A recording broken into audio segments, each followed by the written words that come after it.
Welcome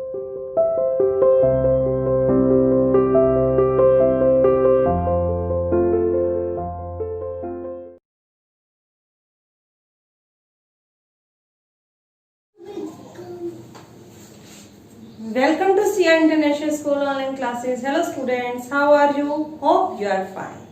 बेटा हम पृथ्वी हमारा आवास बुक का चैप्टर नंबर 2 रीड कर रहे थे, ग्लोब, अक्षांश एवं देशांतर। ग्लोब के बारे में हमने बात की कि ग्लोब क्या होता है, अक्षांश और देशांतर रेखाएं क्या हैं, ये हम अपने कल के वीडियो में जान चुके हैं। आज हम बात करते हैं देशांतर और समय की, कि देशांतर और समय का आपस में क्या संबंध है। किस किस की बात करेंगे हम? देशांतर और समय।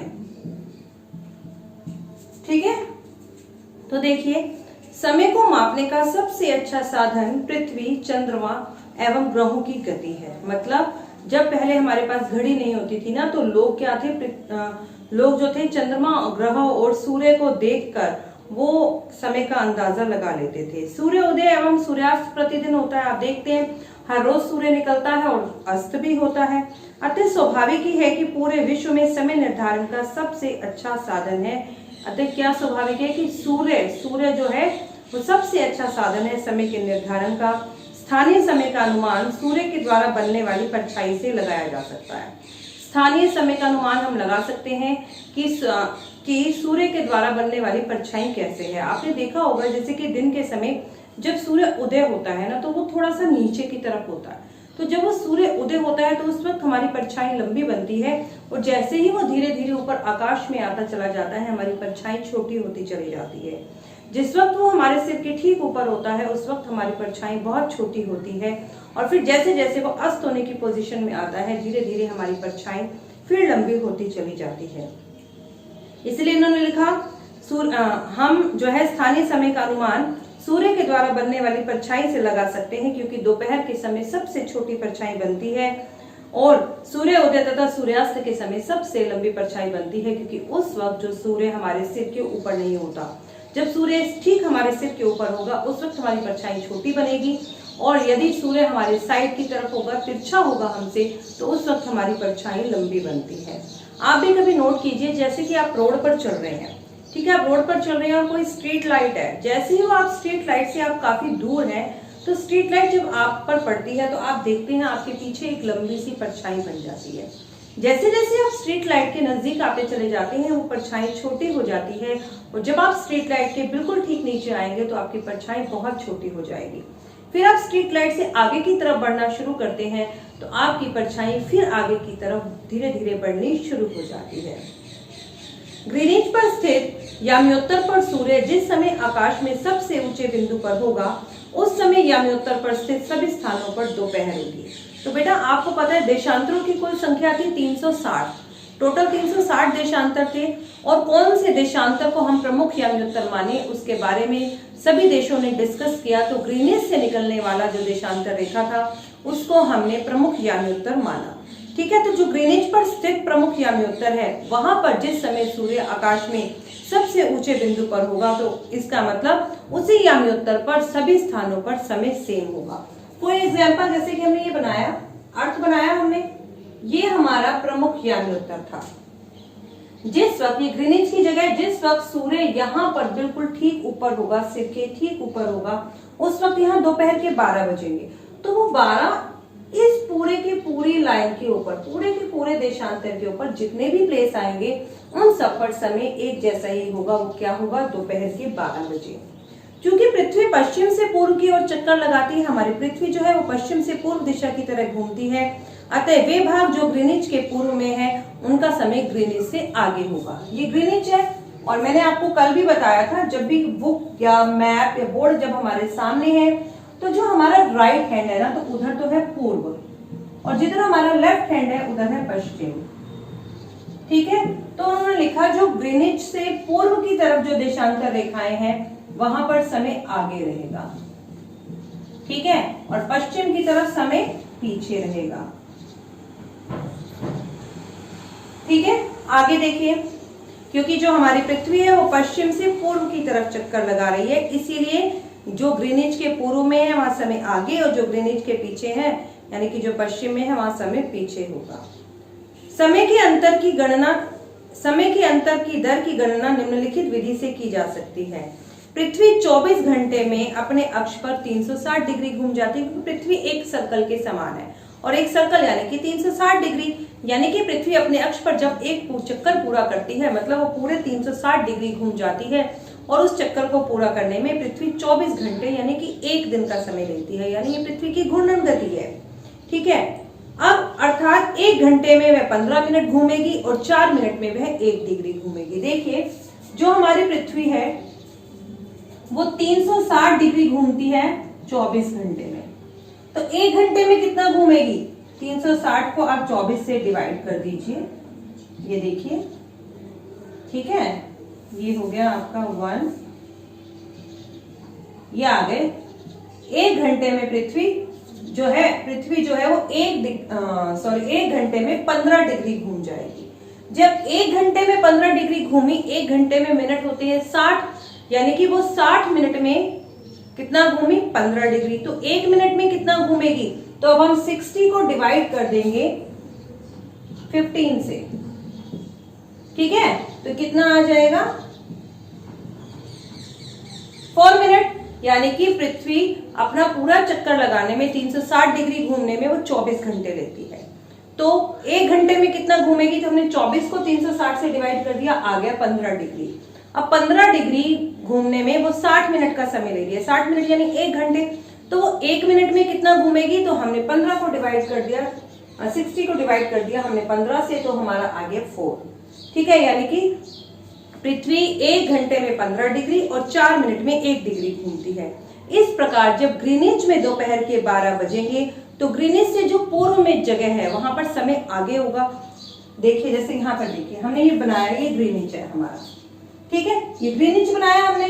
अब ग्रीनिच पर तो दोपहर के 12 बज रहे हैं, सूर्य इस वक्त ठीक सिर के ऊपर है, यहाँ दोपहर 12 बजे का समय है। ठीक है, अब यहाँ पर बाकी भी देशांतर रेखाएं हैं, देख रहे हैं ना बेटा, ये बाकी की देशांतर रेखाएं हैं। 180 आपके पूर्व में और 180 पश्चिम में। तो बेटा जो पूर्व में 1 डिग्री जो आपका, ये तो हो गया आपका 0 डिग्री पर। ठीक है, जो ये हो गया आपका 15 डिग्री, ये हो गया 30 डिग्री, ये हो गया 45 डिग्री। तो बेटा अब जो 15 डिग्री है, 1 डिग्री घूमने में पृथ्वी 4 मिनट का समय ले रही है और 15 डिग्री घूमने में वो 1 घंटे का समय लेती है। और अगर हम पूर्व की बात करें, यदि वो पूर्व में है, 15 डिग्री पूर्व है, तो समय 1 घंटा आगे होगा, मतलब यहाँ 12 बज रहे हैं तो यहाँ 1 बजेगा। लेकिन यदि वो स्थान 15 डिग्री पश्चिम में हो तो समय 1 घंटा पीछे चलेगा। मीन्स यहाँ पर यदि 12 बज रहे हैं तो यहाँ पर दोपहर के सुबह के 11 बजेंगे। ग्रीनिच पर जब दोपहर के 12 बजते हैं तो 15 डिग्री पूर्व में 1 घंटा समय आगे रहेगा, तो दोपहर के 1, और 15 डिग्री पश्चिम में समय पीछे रहेगा, तो इसलिए वहां पर दोपहर के 11 बजेंगे। 15 डिग्री में 1 घंटा हमने क्यों जोड़ा? क्योंकि पृथ्वी 15 डिग्री घूमने में 1 घंटे का समय लेती है। आगे देखिए, तब ग्रीनिच इस प्रकार जब ग्रीनिच में दोपहर के 12 बजते हैं तब ग्रीनिच से 15 डिग्री पूर्व में समय होगा 15 गुना 4 यानी कि 60 मिनट, यानी अर्थात ग्रीनिच से समय 1 घंटा आगे चलेगा। वहां दोपहर के 1 बजे होंगे, जैसे मैंने अभी बताया आपको। लेकिन यदि वो स्थान 15 डिग्री पश्चिम में होगा तो वहां पर समय 1 घंटा पीछे चलेगा। यहाँ दोपहर के 12 है तो यहाँ पर सुबह के 11 बजेंगे। ठीक है, इसी प्रकार जब ग्रीनिच पर दोपहर के 12 बजेंगे उस समय 180 डिग्री, जो इसके प्रमुख याम्योत्तर के बिल्कुल बैक साइड में है ना, 180 डिग्री, वहां पर समय जो है बिल्कुल 12 घंटे का डिफरेंस हो जाएगा। अगर यहाँ पर दिन के 12 है तो वहां पर रात्रि के 12 बजेंगे। ठीक है, मध्य रात्रि हो गई 180 डिग्री पर। किसी भी स्थान पर जब सूर्य अपने उच्चतम बिंदु पर होता है तो उस समय वहां पर दिन के 12 बजते हैं। इसी प्रकार घड़ी के द्वारा दिखाया गया समय और उस घड़ी के द्वारा दिखाया गया समय उस स्थान का स्थानीय समय होगा। देखिए बेटा, हमने देखा ग्रीनिच पर जब सूर्य सिर के ठीक ऊपर था तो हमने घड़ी में 12 का टाइम कर दिया। लेकिन यदि हम बात करें इंडिया की या और किसी प्लेस की, तो अगर वहां के स्थानीय समय की बात करनी है तो स्थानीय समय क्या होता है? जिस वक्त सूर्य सिर के ठीक ऊपर होगा तो अलग अलग स्थानों में ये स्थिति अलग अलग समय पर हो सकती है।